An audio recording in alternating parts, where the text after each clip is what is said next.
Hello friends, જય શ્રી કૃષ્ણ. મારા કિચનમાં તમારું સ્વાગત છે.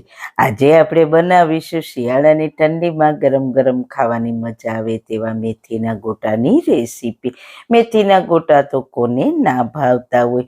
શિયાળામાં ઠંડીમાં બધાની પહેલી પસંદ હોય છે ભજીયાની. તો ચલો એકદમ સોફ્ટ અને જાળીદાર મેથીના ગોટા બનાવવાનું સ્ટાર્ટ કરીએ. રેસીપી સ્ટાર્ટ કર્યા પહેલાં જો તમને મારી રેસીપી ગમતી હોય ને હજુ સુધી ચેનલને સબસ્ક્રાઈબ ના કરી હોય તો પ્લીઝ સબસ્ક્રાઈબ કરજો અને બાજુમાં આપેલ બેલ આઇકન પ્રેસ કરજો એટલે નવી નવી રેસીપીના નોટિફિકેશન મળતા રહે.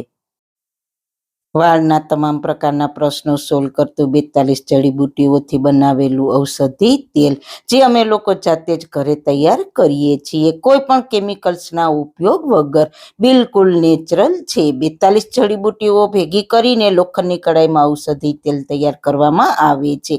જો તમારે ખરીદવું હોય તો તેના ઓર્ડર અમે લઈએ છીએ. ઓર્ડર કન્ફર્મ કરવા માટે વોટ્સએપ નંબર સ્ક્રીન પર જોઈ શકો છો. જો તમારે આ તેલનો પૂરો વિડીયો જોવો હોય તો તમને આ ચેનલ પર મળી જશે અને ડિસ્ક્રિપ્શન બોક્સમાં લિંક પણ મૂકેલી છે. સૌથી પહેલા આપણે મસાલો તૈયાર કરી લઈએ. તો તેના માટે ખાયણીમાં 1 ચમચી મરી, 1 ચમચી ધાણાને લઈને તેને અધકચરા વાટી લઈએ. જો તમારે મરી અને ધાણાને આખા નાખવા હોય તો આખા પણ નાખી શકો છો, પણ અધકચરા વાટેલા હશે તો ખૂબ જ સારો ટેસ્ટ આવશે. તો આ રીતના વાટી લીધા છે તો તેને અત્યારે સાઈડ પર રાખી દઈએ. હવે આપણે 2 કપ ચણાના લોટને ચાળી લઈએ. ચણાના લોટની તમે ગમે તે રેસીપી બનાવો તો પહેલાં તેને ચાળીને ઉપયોગમાં લેવો. આટલા લોટમાંથી 2 વ્યક્તિને થાય તેટલા ભજીયા તૈયાર થશે. લોટ ચડાઈ જાય પછી તેમાં આપણે અધકચરા વાટેલા મરી અને ધાણાનો ભૂકો ઉમેરી દઈએ.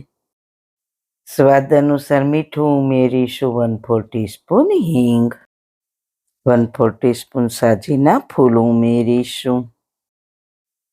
હવે મિક્સ કરી દઈશું. પછી ઉફાળા ગરમ પાણીથી ભજીયાનું બેટર બનાવીશું.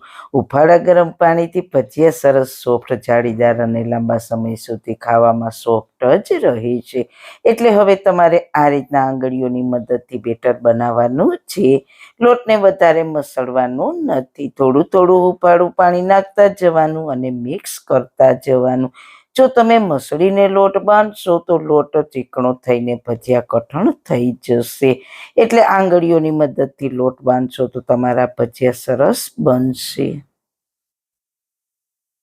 હવે લોટમાં લીલા મરચાંના ટુકડા, તમે તમારા તીખાશના ટેસ્ટ પ્રમાણે મરચાં પ્લસ માઇનસ કરી શકો છો.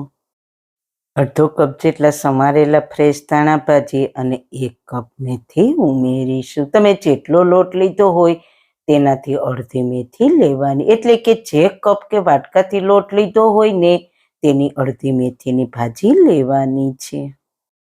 સાથે આપણે 1 મોટી ચમચી હુંફાળું ગરમ તેલ ઉમેરવાનું, એટલે તમારા ભજીયા એકદમ સોફ્ટ બનશે. હવે છેલ્લે આપણે 1 લીંબુનો રસ ઉમેરીશું. છેલ્લે લીંબુનો રસ ઉમેરીને મિક્સ કરવાથી ભજીયાના લોટમાં સરસ આથો આવે ને તેવું ટેક્સચર આવી જશે.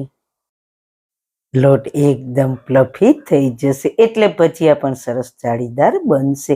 બસ આ રીતના હળવા હાથે આંગળીઓની મદદથી મિક્સ કરીશું. મસળીને પ્રેસ કરીને લોટને નથી બાંધવાનો, નહીંતર લોટ ચીકણો થઈ જશે એટલે ભજીયા સારા નહીં બને. બેટરની થિકનેસ બતાવું તો આ રીતના હાથમાં લઈને જોઈએ તો ભજીયાનો શેપ આવી જાય છે. તો જરૂર મુજબ પાણી ઉમેરવાનું, એટલે આવું બેટર તૈયાર થઈ જશે. તો ભજીયાને તળવા માટે મેં પહેલા તેલ ગરમ મૂકી દીધું છે. તો થોડો લોટ નાખીને ચેક કરીએ તો લોટ ધીરે ધીરે ઉપર આવે તો સમજવું કે તેલ ભજીયા માટે પરફેક્ટ છે. હવે પાણીવાળો હાથ કરીને ભજીયાનો શેપ આપતા જઈએ અને તેલમાં ઉમેરતા જઈએ. આપણે જેટલું ભજીયાનું બેટર તેલમાં ઉમેરીએ ને તેના કરતાં 3 ગણા ભજીયા ફૂલીને મોટા થશે.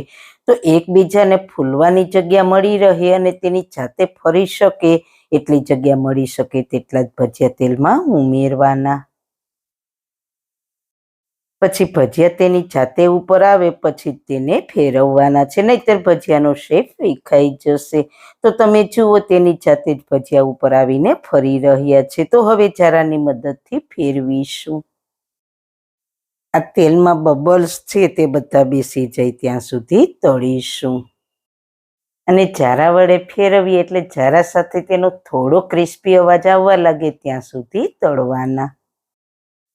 હવે ભજીયા કાચા છે કે તે ચેક કરવા માટે ભજીયાને બહાર લઈને તેને ચપ્પાની મદદથી ચેક કરવાના. ચપ્પુ એકદમ ક્લીન બહાર આવે તો સમજવું કે ભજીયા તૈયાર થઈ ગયા છે. જેને મેથીના ગોટા એકદમ સરસ તેલ વગરના અને બિલકુલ લાલ પણ નથી થયા. તો તેને પ્લેટમાં લઈ લઈએ. તો જોતા જ ખાવાનું મન થઈ જાય તેવા મેથીના ગોટા તૈયાર છે. ગરમ ગરમ ભજીયા અને ખજૂર આંબલીની ચટણી અને મરચાં સાથે સર્વ કરીશું. તેને ખોલીને બતાવું તો એકદમ સરસ જાળીદાર અને આટલું તેને દબાવીએ તો પણ ફટાફટ ઉઠીને જાતે ઉપર આવે છે. તેનો મતલબ કે ભજીયા ખાવામાં એકદમ સોફ્ટ તૈયાર થયા છે. તમને આ રોજ જેવા પોચા મેથીના ગોટાની રેસીપી કેવી લાગી? જો સારી લાગી હોય તો તમારા ફ્રેન્ડ્સ ફેમિલીમાં શેર કરજો ને પ્લીઝ મારી ચેનલને સબસ્ક્રાઈબ કરજો. ફરી મળીશું એક નવી જ રેસીપી સાથે. ત્યાં સુધી બધાને મારા જય શ્રી કૃષ્ણ.